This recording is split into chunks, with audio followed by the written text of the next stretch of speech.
जाती है, दुगनी हो जाती है। और वैसा ही था, उनको मिलके ऐसा लगा कि क्या बस उत्साह टू मच था हमारे लिए। बहुत अच्छा लग रहा है, उनके 2 मिनट बहुत इम्पोर्टेंट थे हमारे लिए। हम प्राउड फील करते हैं कि हमारे प्रधानमंत्री जर्मनी में आए और हमें इतना मौका मिला कि एक साथ मिलने का। प्रधानमंत्री नरेंद्र मोदी जर्मनी समेत यूरोप के 3 देशों के दौरे पर गए हैं और ऐसे वक्त गए हैं जब यूरोप रूस और यूक्रेन की जंग की मार झेल रहा है। तो क्या जंग के बीच पीएम के यूक्रेन दौरे की कोई खास अहमियत है? यूरोप रवाना होने से पहले पीएम मोदी ने लिखा, मेरा यूरोप दौरा ऐसे समय में हो रहा है जब यह क्षेत्र कई चुनौतियों एवं विकल्पों का सामना कर रहा है। मैं भारत के यूरोपीय साझेदारों के साथ सहयोग की भावना को मजबूत करना चाहता हूँ। शांति और समृद्धि की भारत की चाह में यूरोपीय साझेदार प्रमुख साथी हैं। यूरोप पर रूस और यूक्रेन की जंग का असर जरूर है, लेकिन भारत के तटस्थ रुख की वजह से यूरोप के मन में हिंदुस्तान को लेकर तनिक भी कड़वाहट नहीं है। भारत ने ना तो रूस का समर्थन किया और ना ही यूक्रेन का। हिंदुस्तान ने अपनी विदेश नीति को किसी गुट का गुलाम नहीं बनने दिया। जानकार मानते हैं कि यूरोपीय नेताओं के साथ बातचीत में भी प्रधानमंत्री का वही तटस्थ रुख कायम रहेगा। जो मध्य रास्ता भारत ने अपनाया है वो दोनों पक्षों के साथ के समर्थन में क्या नहीं कहना चाहिए, पर किसी के विपरीत नहीं है। तो यदि अगर समझौते की बात आती है तो हो सकता है कि ये देश भारत के ऊपर विश्वास करें, मोदी जी के ऊपर विश्वास करें कि कुछ समझौता इनके माध्यम से हो सकता है। रूस और यूक्रेन की जंग में भारत ने यूक्रेन को लेकर यूरोप के स्टैंड का कभी समर्थन नहीं किया और ना ही विरोध किया। शायद ये नीति बेहद कारगर रही। जानकार मानते हैं कि पिछले 1 महीने यूरोप के साथ हिंदुस्तान के रिश्ते और मजबूत हुए हैं। प्रधानमंत्री मोदी तीनों देशों के नेताओं से आपसी रिश्तों को और मजबूत करने पर ही बात करेंगे। भारत का एक स्टांस है जो एक इंडिपेंडेंट है, प्रिंसिपल्ड है और पूरा पीस सेंट्रिक है, शांति की तरफ है। तो ये चीजें देख करके अभी आपने देखा कि पिछले 1-1.5 महीने में हमने कितने सारे यूरोपियन लीडर्स, कितने फॉरेन मिनिस्टर्स और अभी रायसीना डायलॉग में उनके ईयू कमीशन की प्रेसिडेंट भी आई थी, जो चीफ गेस्ट थी। तो रिलेशंस जो है बढ़ते चले जा रहे हैं। रूस और यूक्रेन की जंग ने दुनिया को 2 हिस्सों में बांट दिया।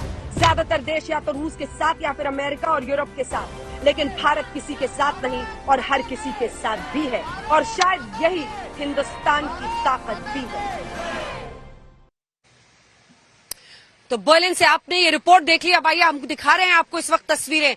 इंटर गवर्नमेंटल कंसल्टेशन, आईजीसी जिसे कहा जा रहा है, ये दोनों मुल्कों के बीच में एक यूनिक तरीके से दोनों देशों के रिश्ते को आगे बढ़ाने के लिए इसकी शुरुआत की गई थी। हम आपको बताएं 2021 में, पिछले साल, भारत और जर्मनी के रिश्ते में 70 साल का वो पड़ाव आया दोनों देशों के डिप्लोमेटिक रिलेशंस में। और ये इंटर गवर्नमेंटल कंसल्टेशन, यानी दोनों ही देशों की तरफ से जो तमाम मंत्री होते हैं, जो अन्य अधिकारी होते हैं, उनकी एक बातचीत होती है। सरकार क्या सोच रही है, किन मुद्दों पर सोच रही है, उसकी क्या नीति है, इन सब का एक पूरा खाका तैयार किया जाता है। उसी की तस्वीरें आप इस वक्त अपने टेलीविजन स्क्रीन पर देख रहे हैं। इंटर गवर्नमेंटल कंसल्टेशंस जो ये बैठक हो रही है, ये तस्वीरें बता रही हैं कि कैसे दोनों देश अपने रिश्ते को हर पक्ष, आप कह सकते हैं हर पक्ष में, हर तरीके से आगे कैसे और भी मजबूत बनाएं, इस पर यहाँ पर चर्चा हो रही है। यही तस्वीरें दिखाते हुए बुलेटिन की शुरुआत करते हैं। कई खास मेहमान हमारे साथ जुड़ रहे हैं जिनका परिचय आपसे करा दें। गौरव भाटिया, राष्ट्रीय प्रवक्ता भारतीय जनता पार्टी के, हमारे साथ जुड़ रहे हैं। केसी सिंह साहब, फॉर्मर सेक्रेटरी एमईए के, गवर्नमेंट ऑफ इंडिया के, हमारे साथ जुड़ रहे हैं। अशोक सज्जनहार साहब, पूर्व डिप्लोमैट, हमारे साथ जुड़ रहे हैं। Major general retired Sanjay Mestan साहब, former defence attache to Afghanistan, defence expert के तौर पर हमारे साथ जुड़ रहे हैं। गौरव भाटिया जी, आपके साथ शुरुआत करते हुए, प्रधानमंत्री नरेंद्र मोदी की जो भारतीय विदेशों में रह रहे हैं उनके साथ एक अलग ही कनेक्ट है, उसकी तस्वीर तो हम देख रहे हैं। लेकिन महत्वपूर्ण ये होगा कि इस यूरोप के दौरे में जिन प्रधानमंत्रियों, जिन राष्ट्रपतियों, जिन चांसलर के साथ, जर्मनी के ओलाफ शोल्ज के साथ मुलाकात ये हो रही है, वहां पर जबरदस्त तरीके से रूस के खिलाफ उनकी नीति है। भारत तटस्थ है। उस तटस्थता को क्या हिंदुस्तान कायम रखेगा? 65 घंटे के यूरोपीय दौरे की इस कूटनीति को अगर कुछ लाइनों में समझाना हो तो सरकार की तरफ से आप क्या बताएंगे? क्योंकि दबाव तो यह है, चाहे वो अमेरिका हो, चाहे वो बोरिस जॉनसन हो यूके के, या फिर यूरोपीय मुल्क, वो तमाम चाहते हैं कि भारत रूस विरोधी स्टैंस अपनाए। लेकिन इन सब के बावजूद भारत ने साफ कर दिया है कि हमारी स्वतंत्र विदेश नीति है। क्या वो कायम रह पाएगा? गौरव जी। देखिए अंजना जी, सबसे पहले तो ये बहुत ही ऐतिहासिक विजिट है प्रधानमंत्री जी की, और हम सब जानते हैं किस तरह से अंतर्राष्ट्रीय हालात क्या है, लेकिन नरेंद्र मोदी जी के नेतृत्व में भारत जिस तरह से उभरा है, और वो केवल भारत के लिए ही नहीं, नरेंद्र मोदी जी आज विश्व को एक दिशा दे रहे हैं। और आपने कहा क्या दबाव में होगा, दबाव नहीं तय करेगा हमारी विदेश नीति क्या होगी। श्री नरेंद्र मोदी जी का नेतृत्व इतना मजबूत है, सर्वोपरि हमारे लिए भारत का हित है, और भारत का हित हम साधते हुए पूरे विश्व का हित भी देख रहे हैं।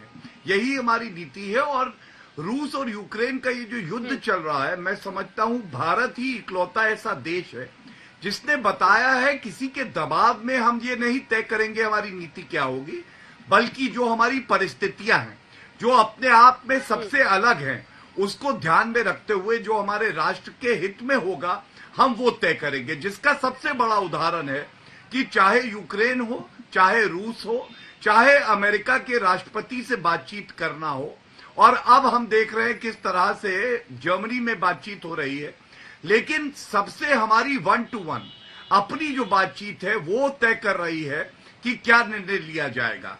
और ये कहते हुए मुझे गर्व की अनुभूति हो रही है कि बोरिस जॉनसन जी भी अभी जब भारत आए तो उन्होंने भी ये बात कही कि भारत पे किसी भी तरह का दबाव बनाना उचित नहीं है। भारत की जो परिस्थितियां हैं और हमारे कुछ पड़ोसी मुल्क किस तरह की गतिविधियों में लिप्त है, उसको ध्यान में रखते भारत को ये अधिकार है कि वो अपनी नीति तय करे। और उन्होंने तारीफ करके बोला था इससे पहले 1 सन, 1 ग्रिड, 1 वर्ल्ड एंड 1 मोदी, वो शब्द मैं समझता हूं बहुत अच्छे से जो नेतृत्व क्षमता है मोदी जी की उसको दर्शाते।